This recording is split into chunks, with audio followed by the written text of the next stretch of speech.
나중에 또 좋은 기회가 있을 때 또 같이 이렇게 찬송으로 화답하시는 그런 또 시간도 있으면 참 좋겠다 싶습니다. 우리 그 송봉유진 부부가 이렇게 함께 주님의 사랑 안에서 서로 이렇게 또 사랑 가운데 이렇게 찬송하시는 모습이 참 감동이 되고, 또 모르죠, 이제 오늘 이런 모습 보시고 다음 주부터 갑자기 이렇게 특송이 쇄도할 것 같습니다.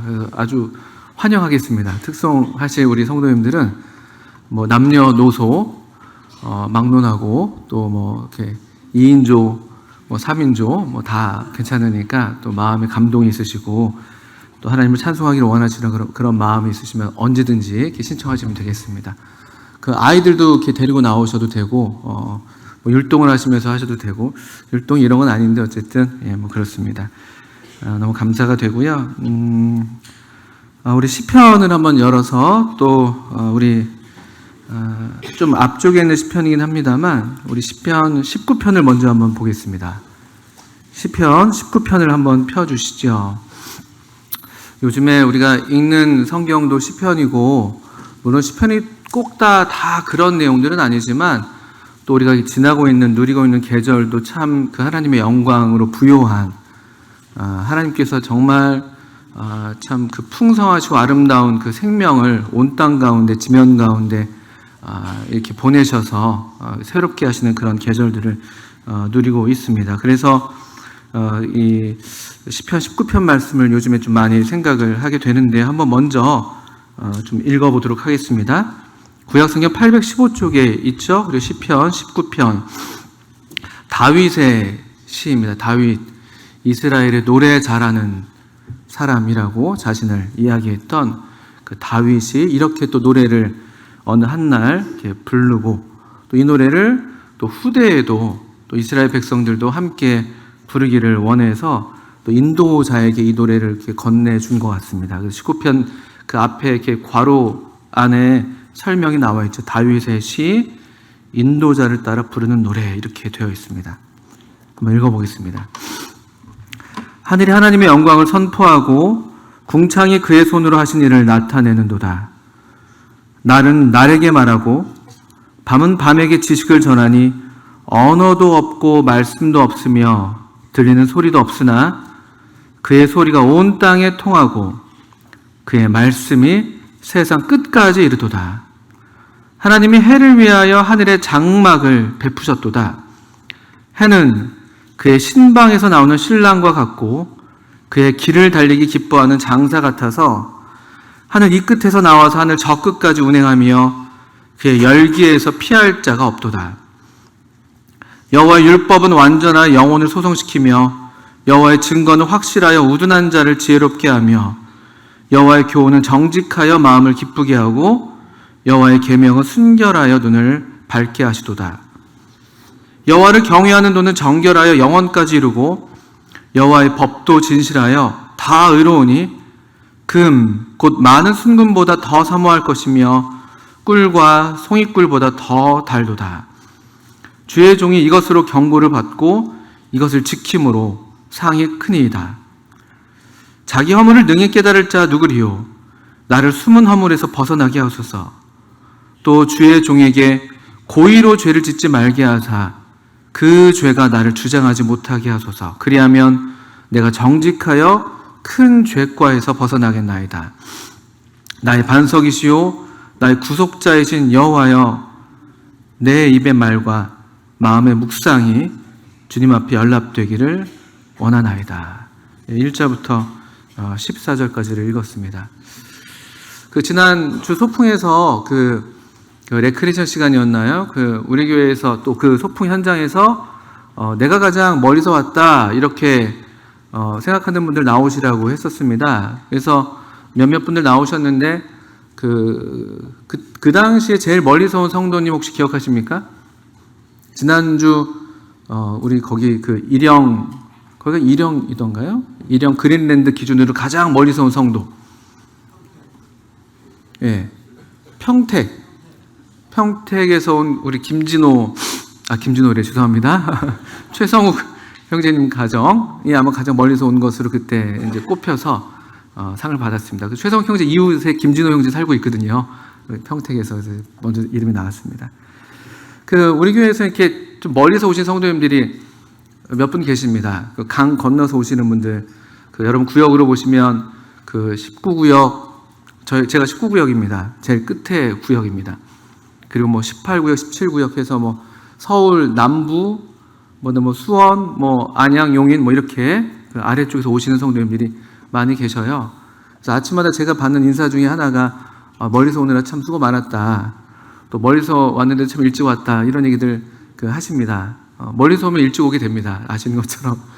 조금 늦으면 이제 완전 늦기 때문에 그런 인사들을 저도 이제 받곤 하는데, 근데 이제 좀 이렇게 고된 면이 없지 않아 있을 수 있겠습니다만, 멀리서 오는 성도님들이 누리는 하나의 특권이 있어요. 뭔지 혹시 아십니까? 저희 강 이남에서 오시는 성도님들이 누리는 특권이 있습니다. 제가 강 이남이라고 이렇게 말씀을 드렸기 때문에 그 특권은 뭐냐면은 한강을 넘어옵니다. 한강. 여러분, 이 서울 북쪽에 사시는 분들, 또 이제 서울 북쪽보다 더 북쪽에 사시는 의정부나 북쪽 사시는 분들, 한강 넘나드는 게 생각보다 많지는 않으실 겁니다. 물론 출퇴근 너무 지겹다. 나 진짜 여기서 7호선 타고 진짜 강남까지 출근하는데 죽을 것 같다. 이러시는 분도 계시겠지만, 근데 이제 사실은 그렇게 강 구경을 나가기 쉽지는 않죠. 근데 저희 같은 경우는 강을 항상 주마다 넘어와요. 적어도 한 번 이상은 넘어옵니다. 오늘 날씨가 좋더라고요. 그래서 저도 이제 강을 넘어오면서 저희 옆에 집사람한테 와, 오늘 날씨가 진짜 가을 아침이다 이렇게 얘기하면서 왔습니다. 그래서 저희 집사람이 평소에 저희 집사람은 이렇게 앞만 보고 가는 스타일이거든요. 목적을 향해서 그냥 목적지에 도착해야지 마음이 안도가 되고 이렇게 좌우를 둘러보는 스타일이 아닌데, 오늘은 정말 창밖의 풍경이 괜찮았는지 평소에 안 하던 행동을 했습니다. 핸드폰을 꺼내들면 사진을 찍더라고요. 그러더만 보는 것만 잘 못 나올 것 같아 라고 얘기하더니만 찍고 나서도 좋다고, 잘 나왔다고 그러더라고요. 그런 이제 가을 아침을 저희가 좀 누리면서 왔어요. 그 시간에 좀 가까이 계신 분들은 아직 집안에서 이제 막 이렇게 교육실 준비하시느라고 그런 것들을 누리지 못하셨을 수 있는데, 저희가 한남대교를 넘어오고 동문간선도로 접어올 때 시간이 한 8시 20분, 30분쯤 됐었거든요. 가을 8시 20분, 30분 아침은 기가 막힙니다. 출근할 때 말고 이럴 때 이렇게 누리게 되는 그런 게 있죠. 게다가 오늘은 더 기분이 좋았던 게요. 그 도로에서 한남대교를 넘어와서 이제 동부간선도로 타려고 우회전해서 가는데요. 어떤 반가운 일이 있었습니다. 어떤 일이 있었을까요? 네? 그렇죠. 쌩쌩 달리는 도로에서 누굴 만났습니다. 역시 비슷한 시간대에 출발해야만 교회 정시에 올 수 있는 남쪽에 살고 있는 어떤 성도님 차를 또 만났어요. 서로를 알아봤습니다. 그래서 옆에서 이렇게 문을 내리고 한 80km 이상인데 이렇게 손을 흔들고 이렇게 이러면서 오케이, see you, 이따 봐 이러면서 이제 왔습니다. 좋더라고요. 가을 아침. 좋은 계절이잖아요. 그래서 이 시편 19편의 1절부터 지금 우리가 14절까지 읽었는데, 지금 읽어보신 본문을 보게 되면 우리가 요즘에 누리고 있는 이 가을의 어떤 풍경, 또 지난주에 우리가 또 교회가 함께 누렸던 그런 계절의 아름다움이 1절부터 6절에 해당되는 말씀, 그 말씀에 해당되는 그런 경험들이죠. 하늘이 하나님의 영광을 선포하고 궁창이 그의 손으로 하신 일을 나타낸다. 모든 하늘들이 다 예쁘긴 하죠. 봄하늘도 좋고, 여름도 여름대로 그렇고, 또 겨울도 겨울대로 그런 다 느낌들이 있지만, 또 이 가을 아침에 우리가 누리게 되는 이런 어떤 풍광, 또 이 가을 하늘, 가을을 가리키는 그런 말 가운데 이제 천고마비 보통 얘기하는데, 하늘이 정말 높고 푸르잖아요. 이렇게 푸르기가 참 쉽지가 않은데, 또 요즘에 우리가 기후가 변해서 그런지 요즘의 하늘은 좀 옛날 우리가 봤던 하늘과 좀 다른 것 같더라고요. 구름도 훨씬 더 뭉게뭉게 하고, 그래서 아주 파랗기도 하면서 그냥 그냥 물감이 그냥 완전히 그냥 이렇게 뿌려져 있는 것처럼, 그래서 파란 물감이 그대로 우리 손이나 얼굴에도 그렇게 이제 배일 것만 같은 그런 가을 하늘을 경험을 하고 있습니다. 하늘이 하나님의 영광을 선포하고 궁창이 그의 손으로 하신 일을 나타낸다. 이렇게 이 시편을 시작하고 있습니다. 이게 다윗의 시라고 되어 있는데요. 여러분들 그 다윗이 왕이 되기 전에 다들 아시는 것처럼 다윗이 했던 일이 목동이었잖아요. 목동, 어린 목동이었습니다. 그리고 하나님께서 그에게 이런 재능을 주셨어요. 이런 감수성이랄까요? 영적으로도 그렇고 정서적으로도 그렇고 예술적으로 이런 감성을 줬던 것 같아요. 그래서 아마도 그 일찌감치 그 누구한테 배우지도 않았는데 악기를 잘 연주했잖아요. 그래서 사울의 악신이 들어서 고생할 때 그 악신을 좀 물리치고 또 사울의 어떤 이런 정서적인 치료를 위해서 다윗이 소개받아 와서 사울 앞에서 악기를 연주하면서 노래를 할 때 그때 악신이 떠나갔다는 그런 성경의 기록도 우리가 만나고 있습니다. 그러니까 그 다윗이 쓴 시라고 우리가 떠올리게 된다면 이 시를 아마도 언제 썼는지 다 우리가 기록을 갖고 있지는 않지만 다윗이 그 목동의 경험 가운데에서 그가 보았던 어떤 그 하늘, 그가 누렸던 그 자연에서 이런 같은 영감을 얻어서 이런 노래를 짓지 않았겠냐라고 보통 얘기를 하는 것이죠.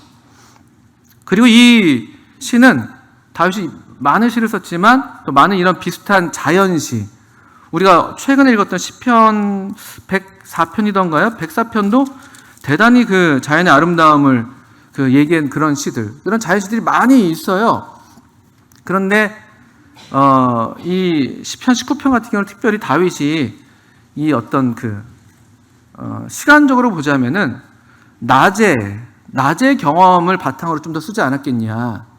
이 하늘이 하나님의 영광을 선포하고 궁창이 그의 손으로 하신 일을 나타내는도다라고 하면서 하늘과 이 넓은 궁창을 몸소 경험하면서, 그리고 2절을 보시면 우리 번역에는 날은 날에게 말하고 밤은 밤에게 지식을 전한다 이렇게 되어 있는데요. 여기서 사용된 날이라는 단어는 낮이라고도 번역할 수가 있는 단어입니다. 낮은 낮에게 말하고 이렇게도 번역할 수가 있는 단어입니다.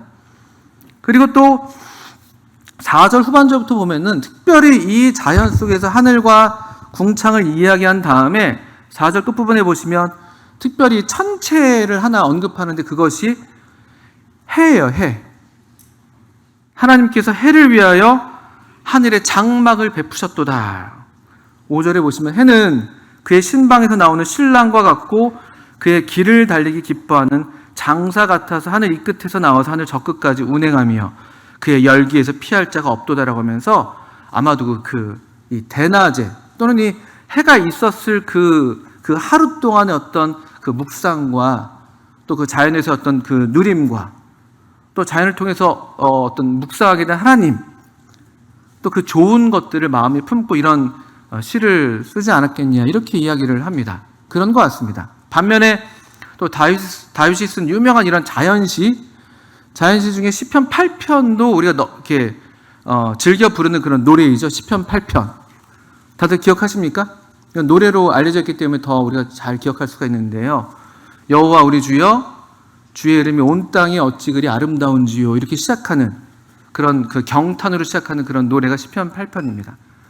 근데 시편 8편은 아마도 이것은 밤에 썼을 것이다, 밤에 그 묵상일 것이다라고 이야기를 해요. 왜냐하면 거기에서는 그 다윗이 사용하는 그 소재, 그 천체가 이런 표현이 있죠. 주의 손가락으로 만드신 주의 하늘과 그 다음에 주의 베풀어 두신 달과 별을 내가 보오니, 이렇게 되어 있을 겁니다. 시편 8편 그것은 8편 3절에 있습니다. 주의 손가락으로 만드신 주의 하늘과 주께서 베풀어 두신 달과 별들을 내가 보오니.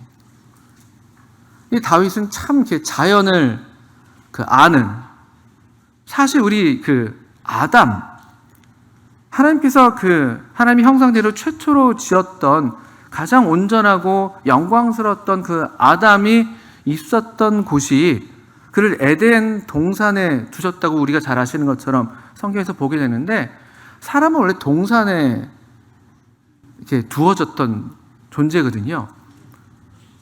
그러니까 하나님은 자연을 만드시고 동산을 만드시고 사람이 동산에 살도록 두셨습니다.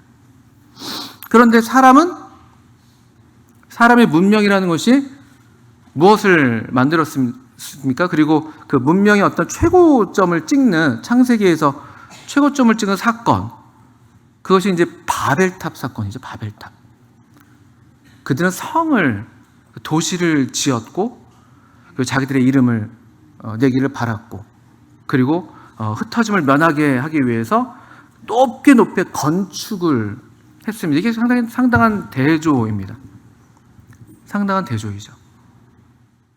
이 다윗, 하나님의 사람, 하나님의 종이 다윗이 참 이 하나님을 여러 모양으로 하나님을 경험하고 하나님을 알고 또 하나님을 경배하고 예배하는 그런 참 복된 삶을 살았는데, 그 중에 아주 중요한 다윗에게 있었던, 다윗이 누렸던 하나님께서 허락하신 이 유산이 있다면 자연이었습니다. 자연. 이게 오늘날 저와 여러분이 많이 잃고 있는 그런 하나님의 우리에게 주신 선물인 것이죠. 지난 수요일날 수요 집회에서 간증 집회를 모였는데 우리 장경태 형제님께서 오후 그룹 활동으로 이제 산행하신 이야기를 이렇게 들려주셨습니다. 참 다행입니다. 여전히 자연을 사랑하는 소수의 하나님의 사람들이 우리 가운데 있습니다. 물론 이제 산에 올라가는 게 쉬운 건 아니어서 원하는 만큼 다 할 수 없어서 아쉽긴 합니다만, 또 마음은 다 있으시겠지만, 근데 사실은 이 자연은 얼마나 우리 여기 보신 것처럼 하나님의 영광을 선포하고 궁창이 그분의 하신 일을 나타낸다 하면서 자연은 하나님의 영광을 드러내는, 이건 사실 그래서 꼭 예수님을 믿는, 하나님을 믿는 사람이 아니라 할지라도 우리 모두에게 주신 하나님의 아주 자비로운 선물이죠. 하나님이 참 선하셔서 이 선한 것을 우리로 누리게 하셨어요. 이것을 가리켜서 보통 우리가 일반적인 은혜다, 모든 사람에게 가리지 않고 주시는 하나님의 일반적이고 보편적인 은혜다, 이렇게 이야기를 합니다. 또 실제로 그래서 여기에서도 그런 일반적이고 보편적이고 지속적인 하나님의 이 은혜를 우리가 볼 수가 있는데, 이를테면은 19장 2절 같은 데 보시면 다시 얼마나 지속적인가. 낮이 낮에게 말해요. 날은 날에게 말하고, 이렇게도 우리가 읽어도 되고요, 원래대로. 또 밤은 밤에게 지식을 전합니다. 그리고 아까 4절 5절 제가 인용했던 것처럼 또 해가 이른 아침에 떠서 아주 힘있게, 여기 신방에서 나오는 신랑처럼 아주 힘차게 떠올라서, 또 그의 길을 달리기 기뻐하는 장사처럼 해가 아주 지치지 않고 매일매일을 달리고 있는 것이, 이건 물론 이제 시적인 표현이죠.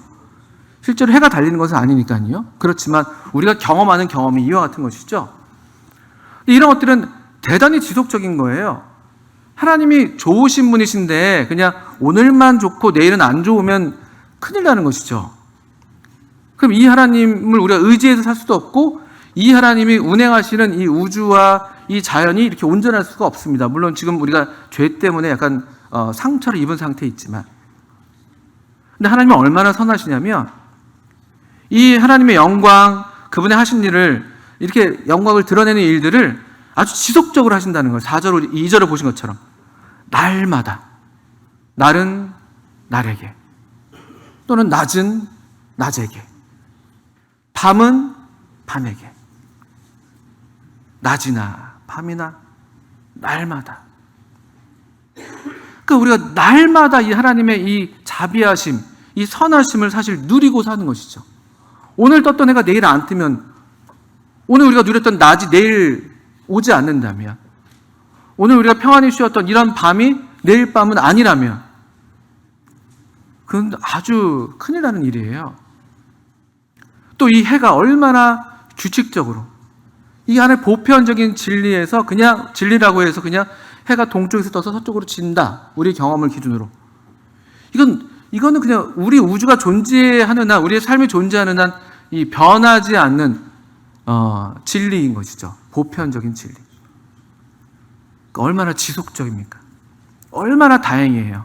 얼마나 우리랑 달라서 다행이신지. 우리는 오늘 좀 착했다가 내일은 또 나빠지기도 하고, 그렇잖아요.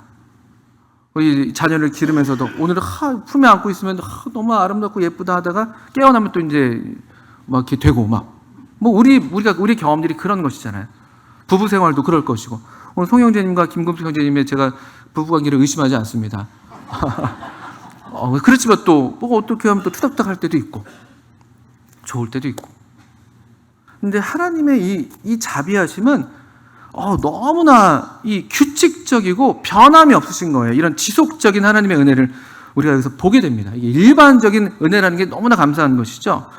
또 우리 많은 성경학자들이 이것을 지적했는데요. 이 하나님의 일반적인 우리 모두를 향한 하나님의 영광, 하나님의 선하심, 하나님의 은혜는 또 어떤 면에서 이 본문에서 어떤 특징이 있냐면요. 대단히 풍성하다. 특별히 여기 19장 2절을 보시면 날은 날에게 말하고 이렇게 돼요. 우리말로 번역되어 있어서 이게 좀 어감이 다 안 살아있는데요. 이것이 좀 다른 번역으로 보게 되면은 이 날이 날에게 말들을 막 쏟아붓는다. 이런 번역입니다. 날 또는 낮이 이 하나님의 어떤 이 영광을 담아내는 어떤 영광의 표지들을 그냥 아주 그냥 막 쏟아붓는다는 그런 표현이에요. 찔끔찔끔 들리지 않게 그냥 속삭이는 정도가 아니라 아주 그냥 퍼부는 것이죠. 아마도 이것은 그래서 그 다윗이 그가 이런 가을날이었을지 모르겠습니다만 그 낮에 누렸던 그 풍성한 어떤 햇살들, 그냥 고개를 들어보면 어디 하나 환하지 않은 데가 없는, 우리가 지금 누리는 이런 계절이 그렇잖아요. 온통 다 천지가 빛으로 충만한 그런 풍요로움을 지금 묘사하는 것으로 보입니다. 낮이 낮에게 막 쏟아붓고 있는 거예요. 막 넘쳐나는 것이죠. 겨우겨우 색을 채우는 게 아니라 그냥 온 이 공간을 다 채우고도 남을 만큼 날마다 또 내일 낮에도 그 다음 낮에도 이렇게 쏟아붓고 있는 이런 풍성한 하나님의 어떤 은혜. 밤도 그래요. 또 이 하늘도 그렇고 밤이 밤에게 지식을 전한다라고 되어 있는데 이 전한다는 말도 그냥 단순하게 전달한다는 의미가 아니라 아주 큰 소리로 선언하고 선포한다. 여기 1절에 사용됐던 것처럼 하늘이 하나님의 영광을 선포하는 것처럼요. 온 우주가 다 이와 같은 소리로 크게 외치고 있다는 점에서 대단히 풍성하게 하나님의 은혜가 우리에게 주어지고 있다는 것이죠. 우리 여기 손 넣으시고요. 우리가 엊그저께 읽었던 시편 104편도 한번 보시면요. 얼마나 이 풍성한 하나님의 은혜가 온 천지에 가득한지 참 이 좋은 시가 시편 104편에 있었죠. 시편 104편에는 그 여기에 등장하는 동식물들 수를 한번 다 세보세요. 별별 동물들도 다 나옵니다. 별별 식물도 나오고요. 뭐 산, 바다 이런 건 말할 것도 없고요. 온 그 자연에 대한 아주 가장 위대한 시 중에 하나라고 보이는데요. 그런데 얼마나 이 하나님이 하시는 일들이 풍성한가 보시면 104편 13절 같은 데 보시면 그가 그의 누각에서부터 산에 물을 부어 주시니 주께서 하시는 일의 결실이 땅을 만족시켜 주는도다. 만족시키시는, 온 땅을 만족시키시는. 또 15절에 특별히 사람에게 또 어떤가? 사람의 마음을 기쁘게 하는 포도주와 사람의 얼굴을 윤택하게 하는 기름과 사람의 마음을 힘있게 하는 양식을 주셨도다. 얼마나 우리에게 풍성한지, 얼마나 우리에게 모자람이 없는지. 12광주리가 남는 거죠. 12광주리가. 그 5,000명을 먹이고도 남았던 것처럼 남아도는 거예요. 16절도 여호와의 나무에는 물이 흡족하며 곧 그가 심으신 레바논 백향목들이로다. 이런 말씀들. 또 우리 24절 여호와여 주께서 하신 일이 어찌 그리 많은지요. 주께서 지혜로 그들을 다 지으셨으니 주께서 지으신 것들이 땅에 가득하니이다. 우리 하나님의 이 창조 사역 자체도 땅이 너무나 충만한 것이 얼마나 다양합니까? 하나님이 만드신 이 자연을 책으로 비유하면 3부로 되어 있는데 하늘과 땅과 바다이잖아요. 창세기에서 우리 창조의 이야기가 보여주는 것처럼. 하늘은 하늘대로, 땅에는 땅대로, 바다에는 바다대로 얼마나 이 다양하고 우리가 다 알 수 없고 이해할 수 없는 그런 하나님의 피조물들로 이 가득한지. 또 27절, 28절 이것들은 다 주께서 때를 따라 먹을 것을 주시기를 바라나이다. 주께서 주신즉 그들이 받으며 주께서 손을 펴신즉 그들이 좋은 것으로 만족하다가. 얼마나 풍성하신지 하나님의 은혜가. 그러니까 우리가 살고 있는 거예요. 그래서 이 모든 사람에게 다 주시는 하나님의 은혜인 것이죠. 마태복음 5장 같은 데에서 하나님 아버지는 얼마나 자비하시냐면 의인과 악인 가릴 것 없이 다 해를 비추시는 분이시다. 이렇게 말씀하는 말씀들 보게 되죠. 하나님의 선하심이에요. 또 여기다 손 넣으시고 우리 사도행전에 한번 14장 이 말씀 참 좋은 말씀이어서 이 맥락에서 같이 또 보시면 좋습니다. 사도행전 14장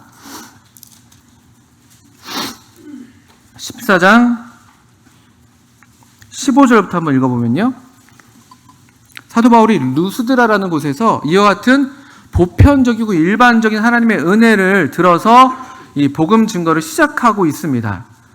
이것이 복음의 전부는 아니지만 그러나 복된 소식의 아주 큰 부분이기도 하고 또 이런 분이 우리 하나님이시기 때문에 하나님이 하신 일이 우리에게 복된 소식, 기쁜 소식이 되는 것이죠.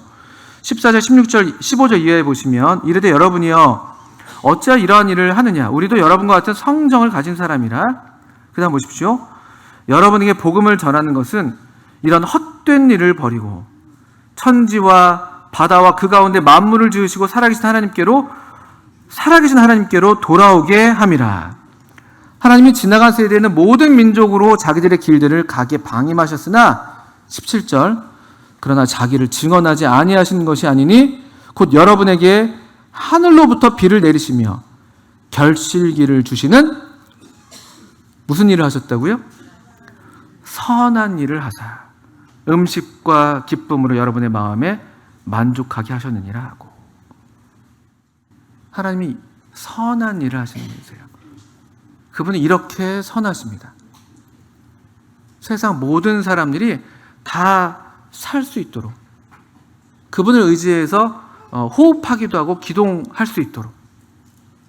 이게 그래서 우리 모든 사람에게 주신 하나님의 은총이고 또 이런 자연을 통해서 우리가 그래서 하나님을 얼마간 알 수가 있습니다. 그래서 많은 시인들이 이 사도행전 17장에서도 그런 것처럼 그 아테네의 시인들도 그랬고 우리네 옛날 시인들도 그랬고 뭐 하나님을 전혀 모르는 사람이죠. 우리처럼 알지 못하는 분들인데도 이런 자연에 나아가서는 뭔가 하나님의 이 솜씨, 뭔가 조물주의 솜씨가 있지 않고서는 이런 자연이 있기가 어렵다. 이렇게 노래를 하곤 했던 것이죠.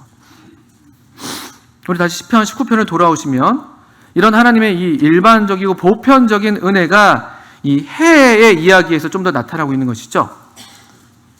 이미 앞서서 충분히 하나님은 참 선하신 분이다라고 우리가 이해할 수 있는데 19장 5절, 6절 보시면 특별히 6절 이 해가 하늘 이 끝에서 나와서 하늘 저 끝까지 운행하며 그의 열기에서 피할 자가 없도다. 이 개역개정이 열기라고 번역을 했는데 옛날 개역 한글은 온기라고 번역을 했었습니다. 그러니까 열기에서 피할 자가 없다 해서 우리가 이런 뜨거운 장렬하는 태양, 우리를 괴롭게 하는 그런 게 아니라 이 하나님의 은혜의 통로로서 하나님께서 선한 일을 하시는 그 선한 일의 통로로서 주신 이 해의 어떤 유익, 해의 어떤 그런 그 해가 우리에게 끼치는 어떤 선한 것으로부터 누구도 예외가 없다는 그런 말씀이에요. 그렇잖아요. 얼마나 참 좋은 일입니까? 얼마나 감사한 일입니까? 그런데 여러분 아시는 것처럼 또 아까도 언급했습니다만 우리가 이 자연을 통해서 얼마간 하나님을 알 수는 있지만 이거 우리가 이제 보통 그래서 하나님 당신을 열어 보이셨다 해서 그 계시라는 말을 쓸 때 이런 자연을 통한 하나님의 계시를 보통 그래서 일반 계시 또는 뭐 자연 계시라고 얘기를 합니다. 근데 이것만으로는 사실은 충분하진 않죠. 다만 로마서 1장에서 우리가 본 것처럼 우리로 하나님을 알만한 것을 주셨다는 거예요. 그래서 이것으로 하나님의 영광을 다 알 수는 없지만 그러나 하나님을 모른다고는 누구도 핑계할 수 없는, 그리고 이것들을 근거 삼아서 혹 더듬어서 정말 선하신 하나님을 찾을 수 있도록 안내하는 어떤 표지판의 역할이죠. 표지판. 이게 하나님은 아니에요. 자연이 하나님은 아니잖아요. 근데 사람들은, 우리 사람이 얼마나 참 이게 삐뚤어져 있냐 하니까, 이 좋은 게 참 좋으니까 마치 이것이 하나님인 것처럼 여기는 그런 습성이 우리한테 있잖아요. 그러니까 산에는 누가 계시고요. 우리 옛날에 계시다는 말을 해야 될지 모르겠지만, 산에는 산신령도 있고, 마을을 지키는 나무가 있고, 뭐 어떤 그런 어떤 뭐 동식물도 어떤 바위가 있고, 영험한 바위가 있고, 뭔가 우리의 경외감을 느끼게 하는 어떤 그 자연물들을, 이게 하나님은 아닌데 하나님께서 우리에게 주신 이 탄의 통로이고 선물에 불과한 것인데, 이것을 그냥 하나님인 양 착각해서 하나님을 경배하는 그런 잘못, 그것이 이제 우상, 전형적인 우상 숭배잖아요. 근데 그런 대상은 아니에요. 자연은 우리에게 하나님을 열어 보이는 창 같은 것이고, 창문이지 창 자체가 창을 통해서 보이는 어떤 풍경이 그냥 그 창이 그 풍경은 곧 아니잖아요. 그런 이치가 있습니다. 그래서 또 중요한 게, 이 특별히 이 다윗이 이것들을 의도했는지 모르겠지만 해라는 이 피조물, 이 해를 언급하는 것은 아주 중요합니다. 왜냐하면 그 당시에 모든 자연물 중에서 가장 으뜸인 게 해잖아요. 해. 그리고 그 이스라엘 인접 국가들에서 특별히 애굽이 그랬죠. 가장 그들이 숭배했던 그 신이 태양신이었습니다. 태양신. 10번째 재앙 이전에 9번째 재앙이 흑암의 재앙이었죠. 그들이 그렇게 믿고 숭배하는 태양의 힘을 무력하게 하는 하나님의 능력을 내보였던 게 그 9번째 재앙이었죠. 그래서 사실 여기 19장 1절부터 6절 사이에서 이 해를 특별히 언급하는 것, 그 당시에 많은 사람들이 숭배했던 그 어떤 것도 사실은 하나님의 피조물이라는 것이죠. 여기 창조주 하나님, 하늘이 하나님의 영광을 선포한다. 창조주 하나님의 영광이 아주 풍성하게 드러나고 있습니다. 그래서 우리도 이런 자연을 이렇게 만나면서 누리면서 주님의 높고 위대하심을 내 영혼이 찬양하네, 노래하는 것이죠. 그것이 이 자연이 우리에게 가르쳐주는 것이죠. 그 자연들도 그렇게 하고 있는 것이죠. 온 천하 만물 우러러 다 주를 찬양하여라. 온 천하 만물이 다 그렇게, 여기 우리 본 것처럼 2절과 3절에 본 것처럼 4절에 본 것처럼 이 천지 만물이 다 하나님을 찬양하고 있거든요. 그들이 찬양의 대상이 아니에요. 그것들이. 우리는 그것들과 더불어서, 모든 피조물과 더불어서 이 하나님을 찬양하게, 하나님의 영광을 만끽하고 그분의 영광을 바라는 그런 존재가 우리 사람이라는 것이죠. 이런 자연에 대한 말씀 이후에 7절부터는 여기 또 하나의 계시가 드러나는 것이죠. 여호와의 율법은 이라고 시작하면서 이 하나님의 어떤 말씀, 여호와의 율법이라고 할 때 율법은 단순히 모세의 율법만을 가리키는 게 아니라 하나님의 이 전체적인, 이 어떤 총체적인 하나님의 어떤 계시, 그 말씀을 가리킨다고 이해하는 게 좋겠습니다. 이 자연이 자연으로서 어떤 하나님의 영광을 드러내는 그런 역할들을 하지만 그것으로 사람이 구원받지는 않습니다. 그렇잖아요. 하나님의 선하심을 맛보아 아는 것이지만, 하나님이 선하시지만 그렇다고 해서 그분이 내 아버지가 되신다, 내가 그분의 자녀가 된다는 건 우리 신약적인 의미에서 그건 또 다른 문제죠. 제가 우리 중에 누가 참 좋은 아저씨인데 난 저 아저씨가 참 좋으니까 오늘부터 난 저분의 아들이 될 거야, 이렇게 해서 우리가 가족관계가 생기는 게 아니잖아요. 그건 그거고 이건 이거잖아요. 그런데 얼마든지 이 천지를 만드신 하나님이 우리 영혼의 아버지가 되기를 바라시고 되실 수 있게 하는 그런 또 하나의 특별한 계시를 우리에게 주신 거예요. 또 이 자연을 통해서 우리가 그런 하나님의 어떤 영광을 이렇게 맛보았다면, 그 전체를 우리가 다 보지 못했다 할지라도 어느 정도 경험했다면 그 경험이 가리키는 정말 참되신 하나님, 어디에 그럼 계시되어 있는가라고 볼 때 우리 7절 이후에 나오는 여호와의 율법이죠. 여호와의 율법, 하나님의 말씀. 하나님께서 하나님의 영을 보내셔서 지면을 새롭게 하셨다는 그 하나님의 영, 이 지면 가운데도, 이 천지 가운데도 하나님의 영이 역사가 있고 운행하시지만, 그러나 정말 사람을 창조하셨을 때 그 사람의 코에 불어넣으셨던 그 하나님의 생기, 그 하나님의 영이 어디에 있는가라고 할 때 바로 이 성경이 하나님의 영, 하나님의 감동으로 되어 있다고 디모데후서 3장에서 말씀하고 있는 것이죠. 모든 성경이 하나님의 감동으로 된 것으로. 그래서 이제 이 특별한 계시가 우리에게 필요한 것입니다. 이 하나님의 말씀을 그래서 하나님의 말씀으로 믿고 받는 사람들, 아까 자연은 모든 사람을 위한 것이라면 물론 이 하나님의 말씀도 모든 사람을 위한 것이지만 실제로 이 말씀의 유익과 말씀의 능력과 말씀이 우리에게 가져다 줄 선물을 누리는 사람들은 이 말씀을 하나님의 말씀으로 받아들이는, 그렇게 믿는 사람들이 그것들을 누리게 되는 것이죠. 그것들에 대한 말씀이 7절 이후에 나옵니다. 여호와의 율법은 완전해서 영혼을 소성시킨다. 영혼을 소성시킨다는 말이 무슨 말입니까? 소성. 비슷한 말이 소생. 우리 소생이라는 단어를 씁니다. 위급한 상황에 우리 이런 기술 씁니다. 뭐가 있죠? 심폐소생술. 그러니까 소생이라는 건요, 그냥 단순히 회복한다라는 의미보다는 죽었던 것이 되살아난다는 그런 의미예요. 여호와의 율법, 하나님의 말씀만이 우리의 영혼을 그런 의미에서 새롭게 합니다. 또 우리가 이런 거듭난 생명을 받고 누리고 있다 할지라도 우리의 생명력이 약해질 때가 있잖아요. 우리의 생명의 호흡이 좀 가늘어질 때가 있습니다. 어떤 이유로든지 간에. 그 죄가 들어와서 그럴 수도 있고, 또 뭔가 충분하게 이 하나님으로부터 영향을 섭취하지 못해서 그럴 수도 있고, 그럴 때 이 여호와의 율법만이 우리의 영혼을 소생시켜줘요. 다른 게 아니에요.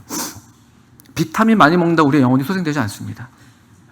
운동을 많이 한다고 해서 우리의 영혼이 소생되지 않아요. 얼마간 도움이 되겠습니다만 하나님의 말씀만이 완전하기 때문에, 우리 인간에게 가장 완전한 것이기 때문에 어떤 부족함도 없고, 하나님의 말씀은 완전하게 하나님의 사람들로, 하나님의 사람으로 살리시고 살게 하시는 그것이 하나님의 말씀입니다.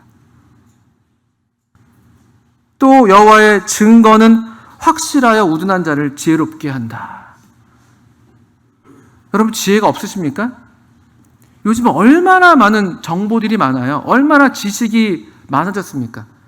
다니엘서에서 예언했던 것처럼 마지막 때에 사람들이 빨리 왕래하고, 얼마나 빨라요? 지식이 얼마나 많습니까? 지식이 더해진다고 했는데 지식의 홍수잖아요. 지식의 홍수 시대입니다. 근데 그 지식이라는 게 얼마나, 정보라는 게 얼마나, 믿지 못할 게 얼마나 많아요. 근데 우리는 마치 그것을 얻지 못하면 내가 뭔가 뒤처질 것만 같은 그런 뭔가 두려움, 그것 때문에 온갖 그 정보들을 다 얻어야만 된다고 생각하죠. 인터넷을 헤매면서. 어디 좋은 말씀이 있대, 어디 좋은 정보가 있대, 자녀의 양육에 대해서는 이분의 이야기를 꼭 들어야 돼. 저 사람 또 저렇게 다르게 얘기하는데 이렇게 하면 성공적인 삶을 살 수 있대, 저렇게 하면 또 저렇게 살 수 있대. 너무나 많아요. 그 정도면 다행이지만 또 어떤 것들이 요즘에 문제가 되는 게 그 거짓 뉴스들 얼마나 많습니까? 그러니까 정작 지혜와 어떤 지식을 약속하지만 사실은 우리 그 충분한 지식을 얻지 못해요. 충분한 지혜를 얻지 못하고 얻어도 그것이 우리에게 만족이 되지 않습니다. 또 다른 것들을 얻어야 될 것 같고 찾아야 될 것 같고, 항상 뭔가 뒤처질 것 같은 그런 두려움, 뭔가 놓치고 있는 것 같은 그런 불안감. 그렇지 않아요. 7절 말씀을 보시면 여호와의 증거는 어떻다고 되어 있습니까? 확실하다고요. 믿을만하다고요. 왜 우리가 다른 데에서 찾을 필요가 없어요. 참고는 물론 되지만, 그래서 우둔한 자로 하여금 지혜롭게 합니다. 이거 믿으십니까? 하나님 말씀이 정말 지혜롭게 해요. 그래서 시편 119편 같은 말씀 보면은 시편 119편도 하나님의 말씀을 강조하는 그런 시편인데 그 주의 법도를 깨달아서 내가 노인의 지혜보다 더 뛰어나고 내 스승보다 더 명철해지고 우리가 뭐 누구보다 더 잘났다 이걸 얘기하는 게 아니라 하나님의 말씀이 우리에게 충분한 지혜를 줍니다. 이런 경험들은 우리들의 경험이잖아요. 우리 가운데 뭐 많이 배운 분도 계시고 못 배운 분도 계시고 근데 지혜가 어디에 있습니까? 지혜가 거기에 있던가요? 생각보다 그렇지 않더라고요. 삶을 위한 지혜 또 세상을 살아가고 정말 사랑하면서 사는 그 삶의 지혜는 우리의 뭐 배움과 관련이 있지 않더라고요. 하나님께로부터 배운 하나님의 말씀을 통해서 얻은 그것이 얼마나 지혜로운지 우리는 이미 너무나 우리 이 하나님의 교회 가운데서 경험적으로 알고 있습니다. 하나님의 말씀이 우리를 지혜롭게 합니다.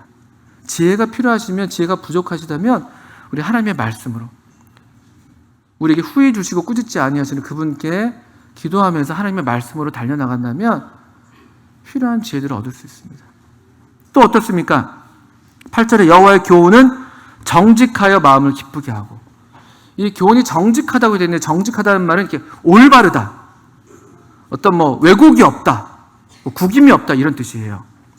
이 말씀 참 좋아요. 우리 시대가 겪는 그런 질병이 하나 있잖아요. 이 현대의 고질병입니다. 마음의 우울감들이 다 커요. 이 지식도 많아지고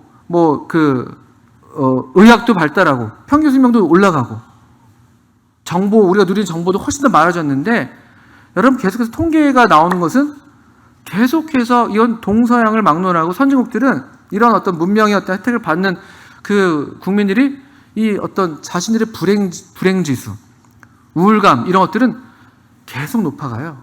계속 높아가고 있습니다.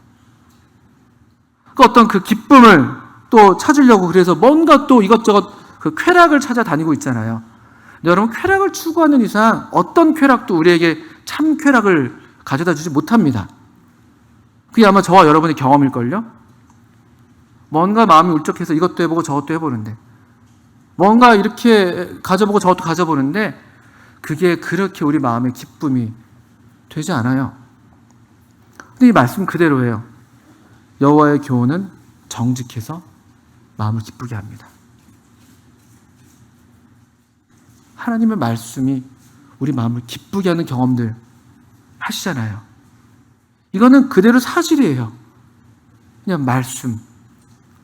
아주 특별한 게 아니에요. 뭐 특별한 무언가를 하는 게 아니라 하나님 말씀을 읽을 때 우리 속에 생각도 많고 막 고민도 많고 근심도 많았다가도 말씀을 읽게 되면 그냥 말씀이 그냥 우리 마음을 가볍게 하고 마음이 힘이 되고 기쁨이 오고.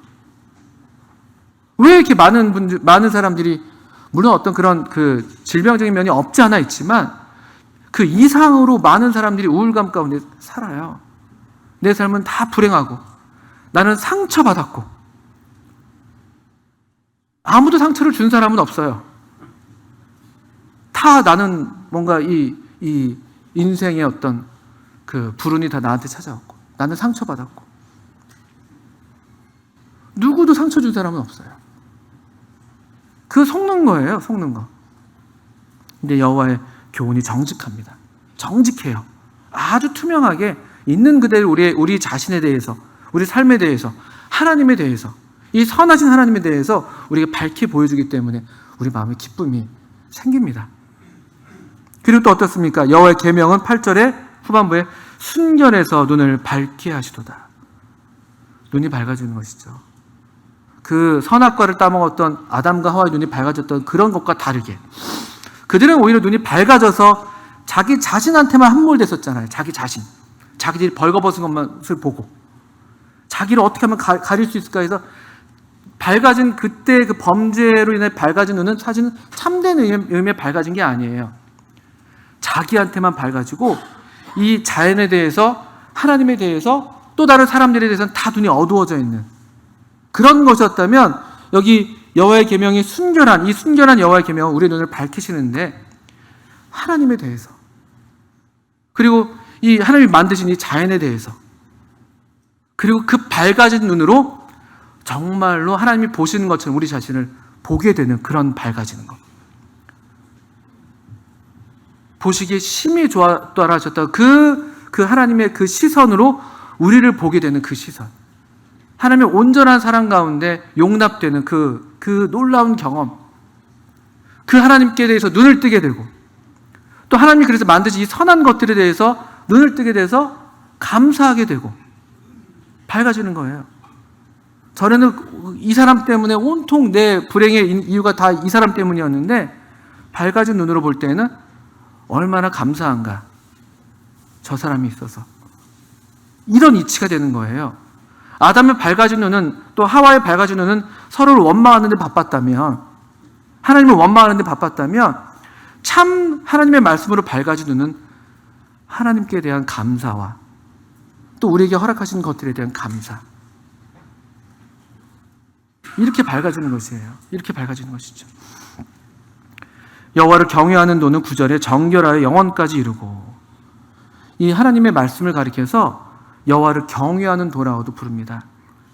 정말 하나님의 말씀을 읽고 하나님의 말씀을 안다는 것, 그래서 이 하나님의 말씀을 통해서 하나님을 계신 그대로 우리가 안다는 것은, 또 그렇게 될 때에는 우리의 심령에 이런 변화가 있기 마련이거든요. 하나님을 경외하게 되죠. 하나님을 참 더 좋아하게 되면서도 참 더 긍정적인 의미에서 두려워하게 되고, 그러니까 참 사랑과 어떤 또 이 사랑, 이게 참 두 개가 공존하기 어려운데, 사랑과 어떤 두려움, 이 거룩한 두려움이 함께하면서 우리로 하나님께 경배하고 싶어지고 그분께 순종하고 싶어지는 그런 마음의 변화. 그래서 이 하나님 말씀을 가리켜서 하나님을, 여호와를 경외하는 도, 이렇게 얘기하고 있습니다. 이게 영원까지 이릅니다. 그리고 정말 영원히 있게 되는, 다 이 세상도 그 정욕도 다 지나가지만요, 정말 영원토록 남게 되는 것은 바로 이 하나님의 뜻을 행하는, 이 하나님을 경외하는 이 말씀, 하나님을 경외하는 이 말씀을 따라서, 그래서 경외하는 심령으로 하나님을 순종하는 그 삶, 그것만이 영원히 남는다고 요한일서에서 그래서 말씀하고 있는 것이잖아요. 다 지나가요. 하나님을 경외하게 하는 그 도, 또 그 말씀을 따라서 우리가 들여온 그 삶만이, 그 순종과 예배의 삶만이 영원히 남는다는 것이죠. 그리고 다 여호와의 법도 진실에서 다 의롭다. 이 법이라는 건 다른 말로 판단이에요. 판단.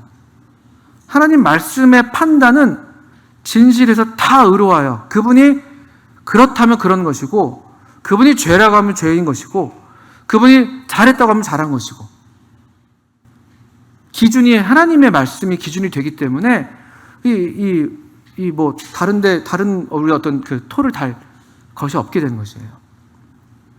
하나님의 법도 정결해서 진실해서 다 의롭다. 그러니까 하나님의 법이 우리의 기준이 되기 때문에, 그분의 판단이 우리의 기준이 되기 때문에, 그 판단 기준에 따라서 살게 될 때 우리도 의로운 삶을 살게 되는 것이에요. 의라는 것이 도덕적으로부터 죄를 짓지 않는 것만이 아니라 올바른 관계 가운데 살게 된다. 이렇게 그게 더 성경적인 의미라고 합니다. 내 생각에는 내가 옳고 저 사람이 틀렸다고 생각했었는데, 하나님의 말씀을 보니까 내가 틀렸다고 말씀하시네. 그게 옳은 거예요. 그래서 내가 그 말씀, 그 판단을 받아들여서 살게 될 때 의로운 삶이 되게 되는 거예요. 네가 잘못했어. 너 때문이야. 나는 그렇게 생각하지만 하나님의 말씀을 봤더니만 나에게 하시는 말씀이 있네.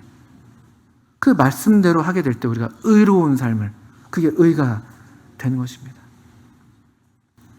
우리가 이런 하나님의 계시가 1절부터 6절까지는 이런 자연을 통해서, 7절부터 10절까지는 이런 하나님의 말씀을 통해서, 그러니까 이런 계시를 우리가 갖고 있다면 어떻게 우리가 반응하게 되는가, 짧게 말씀을 드리고 마쳐야 되겠는데요.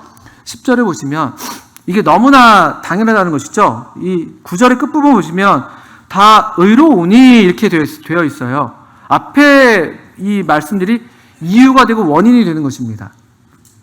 이게 그렇기 때문에 10절에 보신 것처럼 우리가 이렇게 하는 게 너무나 당연하다는 거예요. 논리적으로. 금, 곧 많은 순금보다 더 사모할 것이며 꿀과 송이꿀보다 더 달도다.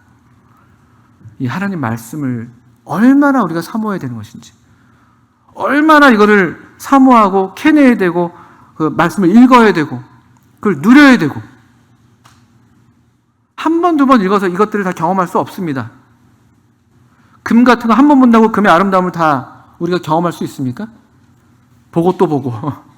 저 바지 14K밖에 안 되는데 너무 자랑스러워요. 네. 금이어서도 그렇지만 보고 또 보고 깨물어도 보고 자랑도 하고 잘 간직해 두고. 금. 또 꿀맛이죠. 꿀맛. 한번 잠깐 꿀맛 봤다고 해서 우리가 이제 됐어 이렇게 합니까?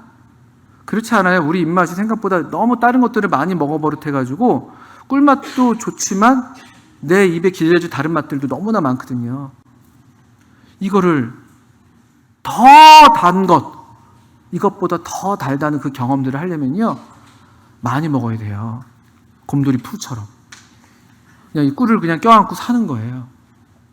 그러니까 복 있는 사람은 여호와 율법을 즐거워하여 그 율법을 주야로 묵상하는 자다. 이건 의무가 아닌 거예요. 이 말씀들을 경험하면 경험할수록 우리 모든 성도님들이 경험이잖아요. 말씀이 없으면 살 수가 없어요. 말씀이 없는데도 살고 있다면 이상한 거예요, 여러분들. 우리 성도님 중 혹시라도 말씀을 전혀 읽지 않는데 내 삶에 아무런 문제가 없고 아무런 마음에 갈등이 없고, 그렇다면 점검해 보셔야 됩니다. 입맛이 아예 마비가 됐던지, 아니면 나는 어쩌면 살아난 적이 없었을지도 모르는 거예요. 그렇잖아요. 살아있다면 이 하나님 말씀을 경험하게 되거든요. 그 맛을 알게 되잖아요. 생존을 위해서 찾게 되고, 이게 정상적인 것이죠. 그런 어떤 우리가 첫 번째로 이 하나님 말씀을 대해서 우리가 간절하게 사모할 것들을 10절에서 말씀하신다면, 또 11절 보시면 주의 종이 이것으로 경고를 받고 이것을 지킴으로 상이 크니이다. 경고를 받고 그 말씀을 지키는 것. 그렇게 될 때 이 12절부터 보시게 되면 참 이 기도, 12절부터 14절은 이제 이 사람의 기도로 끝나게 되는데 이게 참 적합한 것 같아요. 우리가 하나님 말씀, 또 이 자연을 통해서 하나님의 영광, 또 성경 말씀을 통해서 하나님의 어떤 영광을 우리가 경험하게 된다면 우리 마음에 거룩한 두려움으로 우리 자신을 제대로 보게 되죠. 그럴 때 우리가 누구라서 감히 하나님 앞에서 나는 정말 의로워, 나는 너무나 충분히 잘 살고 있어, 이렇게 말할 수 있는 사람이 누가 있겠습니까? 저는 이 12절부터 14절이 우리의 기도 경험과 같다고 생각합니다. 하나님, 이 말씀을 보니까 내 속의 허물, 제가 다 알 수가 없습니다. 제가 감히 어떻게 저 자신을 알겠습니까? 하나님 말씀만이 정말 저를 아십니다. 하나님 말씀으로 저를 비춰주세요. 저로 숨은 허물에서 벗어나게 해주십시오. 또 어떻습니까? 13절에서는 주의 종에게 고의로 죄를 짓지 말게 하사 그 죄가 나를 주장하지 못하게 하소서. 죄가 얼마나 끔찍하고 얼마나 강력한 것인지를 더 알게 돼요. 하나님께 가까이 하면 할수록. 죄가 얼마나 무섭습니까? 죄의 경향성이 있어요. 한번 우리로 범죄하게 한 다음에 그냥 됐어, 이게 아니에요. 죄가 우리를 계속 주장하려고 하죠. 이게 가인의 후예인 우리가 받고 있는, 가인과 동일한 그 명령을 받고 있는 거예요. 죄는 너를 원한다. 죄가 네 문 앞에 도사리고 있어. 죄가 너를 원하는데 너는 죄를 다스려라. 우리가 죄를 다스리지 못하면 죄가 우리를 다스립니다. 하나님 말씀만이 이 죄를 다스릴 수 있게 해요. 하나님 말씀만이 이런 진실한 기도를 올리게 하고, 그래서 우리로 거룩한 삶을 살게 하고. 이 14절의 기도는 어떻습니까? 우리 모든 성도님들의 기도가 이와 같기를 바라요. 나의 반석이시오 나의 구속자이신 여호와여, 내 입의 말과 마음의 묵상이 주님이 기뻐 받으시는 그런 것 되기를 원합니다. 하나님 말씀으로 가득한, 말은 우리 마음에 그 쌓은 것에서 말이 나온다고 되어 있는데, 우리의 심령이 하나님 말씀으로 가득하고 우리 주님으로 가득하고, 그럴 때 그것이 얼마나 주님께 받음직한, 우리 아버지 하나님께서 아드님을 받으신 것처럼 얼마나 기뻐 받으심직한 그런 우리의 삶이 되겠습니까? 가을입니다. 가을 독서의 계절입니다. 독서의 계절. 하나님이 우리에게 두 권의 책을 주셨다고 보통 얘기합니다. 하나는 자연이고 또 하나는 성경입니다. 이 책들을 가까이 하시는 그런 복된 날들 되시기를 바랍니다. 함께 기도하겠습니다. 하나님 아버지, 저희들을 이 완전하신 하나님의 계시, 하나님의 말씀을 우리에게 주셔서 우리로 하나님을 알게 하시고, 또 우리의 눈을 밝히셔서 또 하나님을 뵙게 하시고, 또 우리 자신을 또 알게 하시고, 또 하나님 만드신 여러 아름다운 세상을 또 보게 하셔서 감사합니다. 우리 모든 성도님들 도우셔서, 또 저와 우리 성도님들 도우셔서 우리로 이 하나님께서 우리에게 주신 이 책들을 더욱 간절히 사모하고 또 탐독하는, 또 그래서 하나님을 예배하고 또 경외하는 심령으로 가득한, 그래서 우리 삶이 참으로 복되고 참으로 기쁨이 넘치고 하나님이 기뻐 받으심으로 또 우리도 참 기쁨을 누리는 그런 귀한 날들이 되게 해주시기를 기도합니다. 예수님의 이름으로 하나님 아버지께 기도합니다. 아멘. 네, 감사합니다.